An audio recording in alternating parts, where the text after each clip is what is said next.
playing TV shows. So It was so unexpected and remarkable. I mean, that's amazing. And that's the song with the sample. Was it a sample or were you playing it, the bit from Twin Peaks? Basically, I wanted to sample it, but because David Lynch is one of my heroes, and Twin Peaks was going on at that time. So there's Laura Palmer's theme, and I wanted to sample it and write a track around it, but it was too slow, so I had to replay it. And it was interesting. I tried to steal it. Like, I really tried to do the wrong thing, but I couldn't. And so I didn't not sample it for any ethical reasons. Just like, I literally technically couldn't sample it. So like, my inability to steal it and forced me to replay it, which actually saved me a lot of money in lawsuits. Well, did anyone from his camp complain? No, they loved it. Because I've since become friends with Angelo Badalamenti, who wrote it, and David Lynch and I have worked on a lot of different things.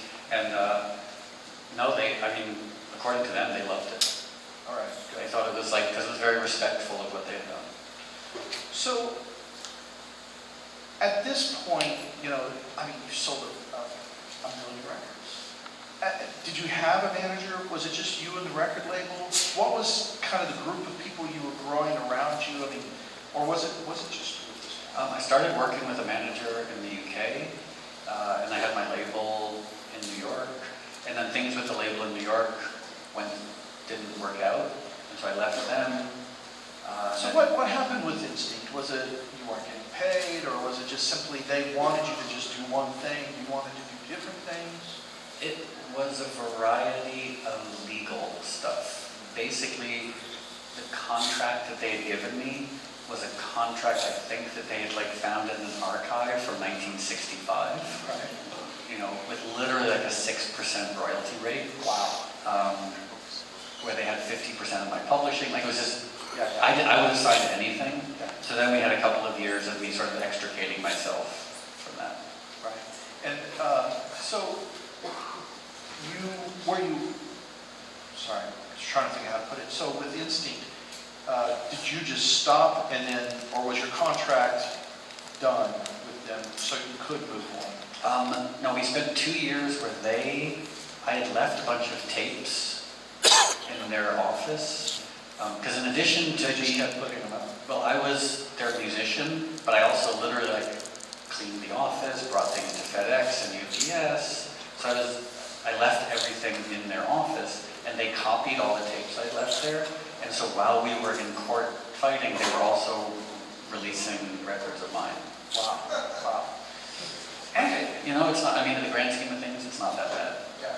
So The worst thing, sorry to interrupt, is they put out another compilation, and I think this might have been their way of sort of getting revenge at the fact that I wanted to leave their label. They used the worst picture of me on the cover. And that, sure, take music that I've made and put it out without asking me, that's fine. But they used this terrible, embarrassing, just this wrong, depressing picture, wearing a pink hooded let's see if we sweatshirt. can find that on the internet real quick. We'll pull it up. It's me in a pink hooded sweatshirt. Wow. Okay. So Nothing wrong with pink hooded sweatshirts, but that's one of my biggest regrets. But in a strange way, though, you were in a great spot. Here you were without a record label. You just had a single that sold 1 million records. So was there a large number of record labels that were knocking on the door? Oh yeah, but I couldn't do anything with them because I was still entangled. So I guess, it's I wonder to what extent, how relevant that is to the music climate now. I'm just thinking because now, in the olden days of the 80s and the 90s, you need a record company. Right. And now you just don't. And so I'm trying to think of if I want to give a piece of advice. My piece of advice is basically don't sign things put in front of you without having some professional respect look at it first. Because there's if you're like me, I was so desperate, and I also trusted everyone's opinions. I was like, oh, they're cool, they're 25 years old record company guys, like, we're all friends, this is gonna work out. That's like the kiss of death. Yeah. Well, and perhaps their intentions weren't bad, but they just didn't know what was right in a contract either, you know. Who knows, you know. Well, so Mute, I mean, you've had a very long-standing relationship with Mute. Were you drawn to them? Was it their roster? What was it that made you think, you know, this could be a good home for me? Well, Mute, do you know, so Mute Records was started by Daniel Miller, who was an obsessive fan of electronic music in the 70s. And he started a band called The Normal. Yeah, their big hit was Warm Leatherette that Grace Jones covered. It's about the J.G. Ballard book, People Can Only Have Sex When They're in Car Crashes. Yeah, yeah. And so then he put out his own record in like 1979, and then he was in his local pub and he heard Depeche Mode, who were like just kids playing synthesizers. He signed them. I think the first thing he signed was himself, and then this artist named Fad Gadget. The third thing was Lloyd Rice, who, maybe this is awkward to say in the state of Oklahoma, but Lloyd went on to become the head of the Church of Satan. He still might be, I'm not sure. And then the fourth thing was Depeche Mode. And then, of course, Depeche Mode went on to be huge, so then he could sign Nick Cave, Nitzareb, Erasure, or Yazoo, then Goldfrapp, and me, and all sorts of things. But this is, again, a tangent. The fascinating thing about Mute Records is they would have the big artists, you know, Depeche Mode, Erasure, Nick Cave, me selling lots of records, and they would give just as much time to Boyd Rice, head of the Church of Satan Records. Like literally their marketing meetings would be equally, because Daniel's kind of an old Marxist, and he would give just as much time to like obscure Finnish minimalist techno as the new Depeche Mode singer. Well, it's only fair. We are shocked by your Church of Satan speak, but we'll move on. I'm not saying I'm a member of the Church of Satan. I don't actually know that much about the Church of Satan. I just thought it was funny that like when I first signed with Mute, I was quite a serious Christian, and I loved that I was label mates with the head of the Church of Satan. So, was he the head of Satan then? Yeah. Oh wow, so it's... Anton LaVey had been the head of Church of Satan, and he sort of passed the torch to Boyd Rice. Quite literally, probably. Yeah. So... a torch made out of a burning baby.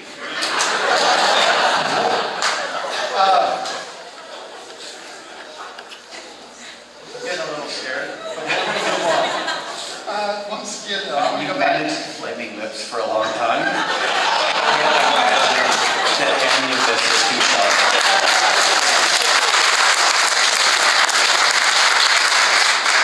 They don't know that. They know I manage the lips, but they don't know that I don't know this is shot yet. Okay. I wish I had a map. I'm so lost. Now, I want to go back to Mute because once again,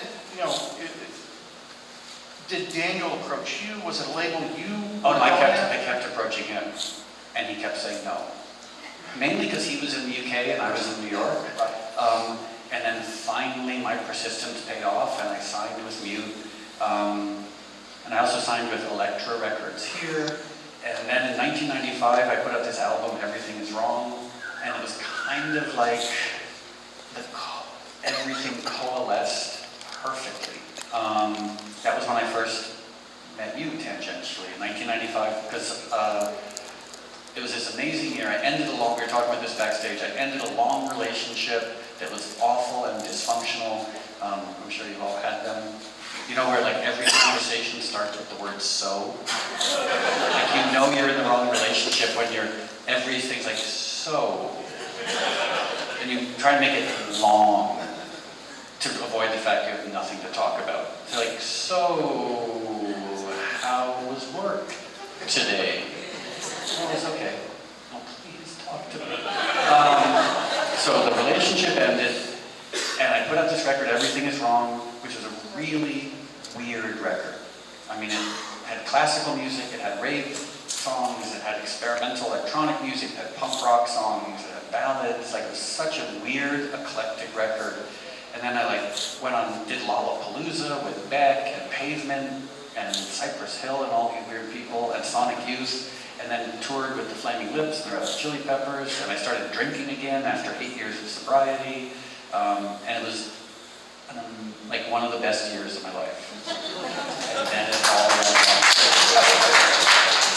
So, okay, so this record came out on Elektra in the States, and it was viewed in Europe and probably the rest of the world, I would imagine. Did it sell well? Was it a good one for you? Well, it did, sort of. I mean, by contemporary standards, it was a huge selling record. By 1995 standards, it was okay. I mean, I think it sold probably like 500,000 copies worldwide, which then is great. Was for a weird record that didn't have any hit singles, and it was Spin's album of the year. When I first started getting involved in the world of film music, started dating strippers. It's like, it was a watershed year. And then the next year, things went terribly wrong. I put out this record called Animal Rights, which is this dark, weird punk rock record that everyone hated. So, okay, why do that? I mean, you had this thing, and electronic music, or what it was, did we call it electronic music back then? Back then it was called electronica. Okay, yeah, so, you know, you had Fatboy Slim, you had Chemical Brothers, you had these things that were really, you know, it was really connecting at that time, and you did a complete turn and put this record out, which I'm assuming was something you just really wanted to do. Yeah, for some reason, I really missed playing guitar, and I really missed yelling at the top of my lungs. And so I thought, because the musicians, when I was growing up, musicians experimented. You know, John Lennon experimented like crazy. Listen to those Plastic Ono Band records, and they're nuts. Even like the Beatles, like the White Album, has some really strange experimental stuff. Lou Reed made Metal Machine music. Neil Young made like Live Rust, and then Trams, you know, this weird electronic. I thought my favorite musicians, even The Clash, you know, they were a punk rock band, but they made disco songs, they made folk songs. And so I thought that was part of the musician's job, was to experiment. So I was like, oh, I really want to play guitar and scream at the top of my lungs. I'll make this record. And everyone hated it, except 3 people who did not hate it. Axl Rose, he told me he loved it. Joe Strummer, Bono, and Terence Trent D'Arby. Those are the 4 people on the planet who I love. Terence Trent D'Arby wrote me a piece of fan mail on Terence Trent D'Arby stationery. Is it framed at home? I don't even know where it is. The only letter I have framed at home is a letter from Karl Rove. I'm curious now. Okay. So I stopped drinking about 5.5 years ago. In 2007, Mazel Tov. In 2007, I was with my friend Alexandra Pelosi at a bar in Washington, D.C. And this was when her mom, Nancy, was the Speaker of the House. And she was with us, and wherever she went, there was this huge entourage of like press and whatever. And I was drunk, as I was all the time back then. And I started talking to some journalist, and I randomly mentioned that I have a half-brother I've never met, which is true. And I jokingly said to the journalist, I said, who knows, maybe it's Karl Rove. 2 weeks later, I get a letter on official White House stationery. And here, I have it memorized. It said, Dear Moby, it's not me, so you can breathe easier. For one thing, I am 17 years older than you. But have you considered James Carville, because he's bald and plays the guitar too? I'm not kidding. Your pal, Karl Rove. So much about this disturbed me. One, that Karl Rove was funny. 2, that he was running the White House and he had the time to do Google searches on himself. And 3, that he knew who I was. So, of course, I had to frame it. And that he said you're a pal. That's kind of disturbing too. Yeah. So, wow, You know, I had this whole list of things to talk about, but I should stop because everything you're saying that I'm not asking you about is so much better. Well, I do want to go back for a second to the animal rights thing. When you delivered that record, when you took it to the record labels, and you had a lecture, you had mute, was there a difference in the way either record label looked at it, and what did they tell you? Well,